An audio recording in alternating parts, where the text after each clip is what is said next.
Borderline personality disorder, or BPD for short.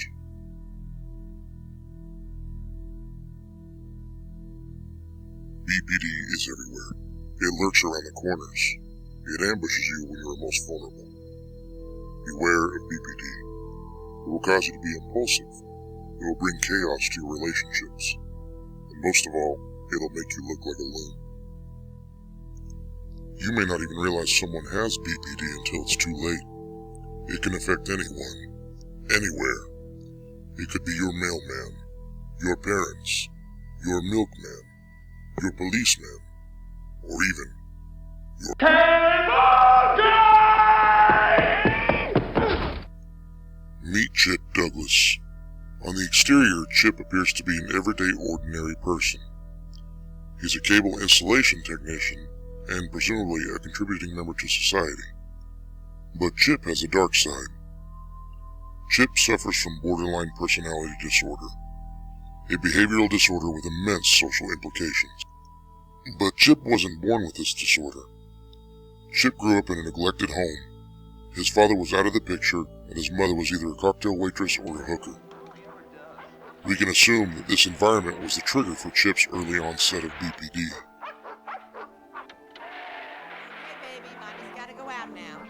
When will I get a brother? You said I was gonna get a brother to play with. Yeah, well, that's why Mommy's going to happy hour. Now listen, you just sit there with Mr. Babysitter and he'll take real good care of you, okay? Sweetie, don't sit so close to that thing. It's gonna rot your brain. Why didn't you take my call? What does it say? That I got a drop when I'm Chip's childhood is likely associated with chronic feelings of emptiness. This is one of many symptoms associated with BPD. Chip exhibits behaviors consistent with nearly every diagnostic criteria for BPD.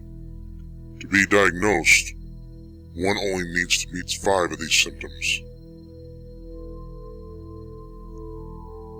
The first symptom we explore is Chip's frantic nature to avoid abandonment.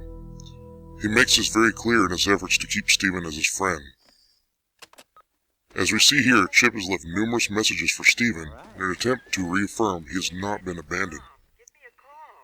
These attempts could be considered harassment and ultimately lead to Steven's disdain towards Chip. Hey Steven, just checking in. Give me a ring. I'm at 555-4329. What's up, Steve? I'm at a payphone. If you're there, pick up. Pick up. Okay, I'll be home later. Okay, I'm home. Give me a buzz when you get in. I'll be here pretty much all night. Hey, man. Me again. I was just taking a whiz. Thought you might have called. Okay, later.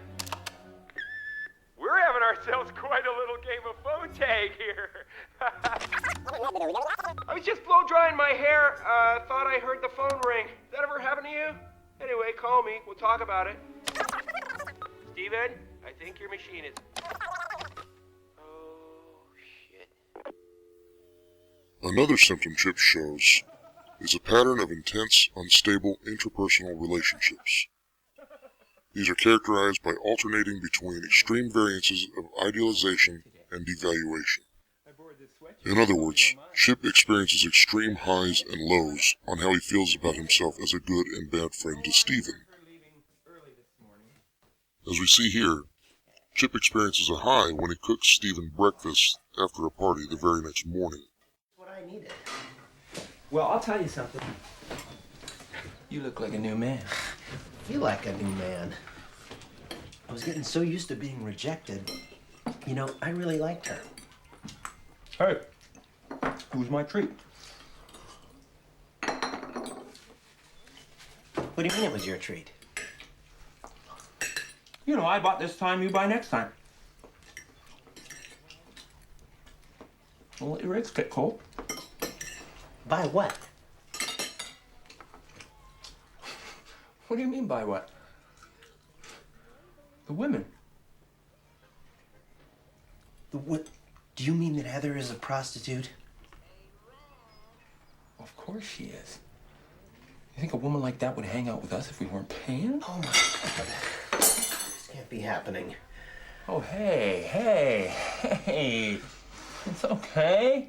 She's totally clean. I checked her out about a week ago. Make sure she was top quality.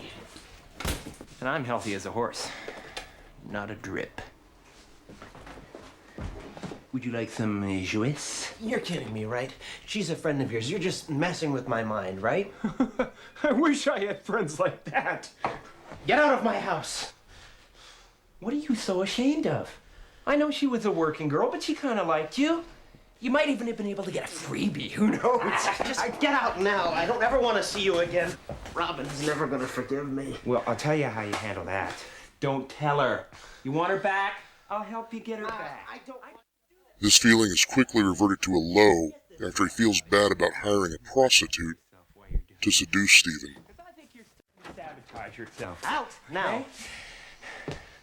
Everything was going so well. Why are you doing this, Stephen? I made you breakfast.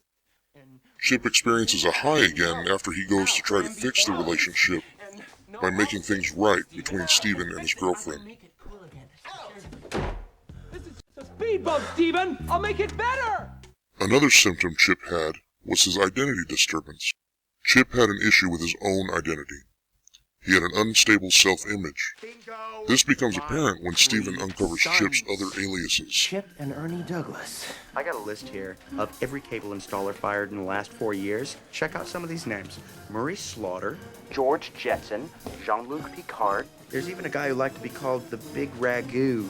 Carmine from Laverne and Shirley. That's so sad that you know that. Furthermore, Chip still considered himself a good friend to Stephen, even though he broke into his house and disrupted his privacy by wiring cameras all over Stephen's home. Bewitched. So, he doesn't even work for the cable company.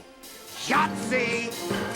They booted his ass for stalking customers. This guy is deeply troubled. If I were you, I'd lock up tight. Another telling behavior is Chip's suicide attempt. At this point, Chip is in a bad place and feels his only release is death off of a large satellite. Somebody has to kill the babysitter.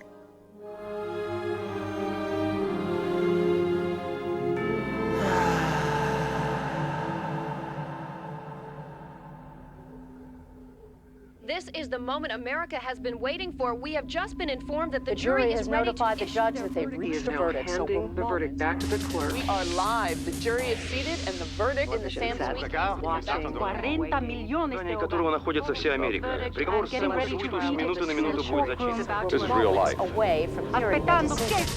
Sam Sweet himself in the case of California versus This is the moment of truth for Mr. Sweet. Samuel Jacob Sweet has been found. He miraculously survived the fall.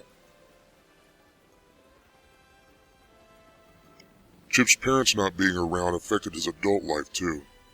His socially undesirable behavior made people uncomfortable around him, which made making friends hard to come by. This is a cause of Chip's chronic feelings of emptiness, which is why he perks up at the prospect of making a new friend. Hang in there, pal! You're gonna make it, buddy!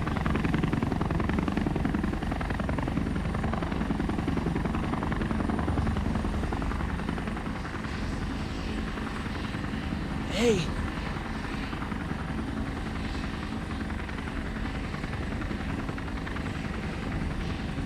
Am I really your buddy? Yeah, sure you are!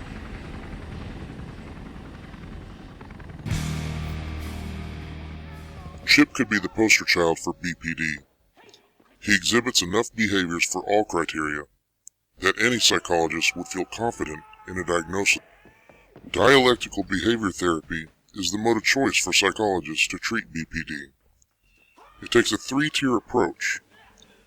In Chip's case, the first step is to address life-threatening and suicidal behaviors. Second, Chip would be pushed to recall emotions that are painful for him. This exposure therapy exposes Chip to the problematic emotions that are at the root of his BPD. Eventually, Chip's anxiety will be lessened, allowing him to avoid emotional outbreaks and other socially awkward behaviors. The last step would be to address Chip's living problems. Once these issues are identified, Chip can cope with them. making him feel more complete as a person. This also alleviates outbursts of anger and mood swings. Chip is a victim of his upbringing. He's had his fair share of shortcomings, making him the person he is today. But with a little therapy and a step in the right direction, he could be on his way to a normal life. It's so easy, a cable guy can do it.